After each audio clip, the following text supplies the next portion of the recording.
అమ్మమ్మ ఒక రాత్రి చెట్టు కింద కూర్చుని పిల్లలు మరియు యువతులకి కథలు చెప్తున్నారు.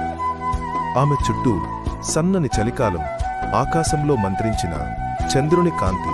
పిల్లలు చాలా ఆసక్తిగా, అమ్మమ్మా, ఈరోజు పాము గురించన్నా కథ చెప్తావా? అవునురా బాబూ, చెప్తాను. కాని ఇది భయపెట్టే కథ కాదు. ఇది మంచి నీతి నేర్పే కథ. వినండి. ఒక అడవిలో ఒక పెద్ద పాము ఉండేది. దాని పేరు నాగు.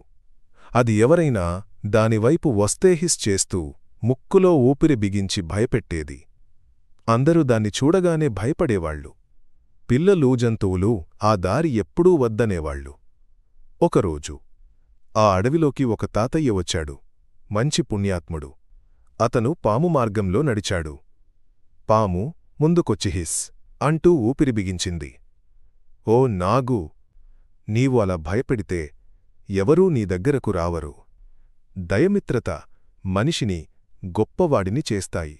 నీవు క్షమతో ఉండాలి. నాగు ఆ మాటలు విన్నాక చూపుమారింది. ఇక నుండి ఎవరినీ భయపెట్టకుండా మెల్లగా ఉండింది. మెల్లిగా ప్రేమగా ఉన్నప్పుడు కొంతమంది జంతువులు దగ్గరికి వచ్చారు. చిన్నపిల్లలు కూడా భయపడకుండా అక్కడ ఆటలాడడం మొదలుపెట్టారు. కొంతమంది పిల్లలు ఆ పామును భయపడనందుకు గాలిగా కర్రలతో తిడుతూ, నవ్వుతూ వెళ్ళిపోయారు. నాగుకు బాధ కలిగింది.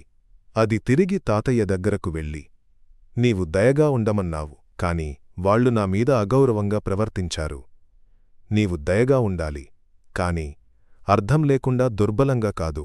నీవు కాటేయకపోయినా సరే నీ శక్తిని చూపించగలగాలి. దయ మంచిది, కాని మన గౌరవాన్ని కాపాడుకునే ధైర్యం కూడా అవసరం.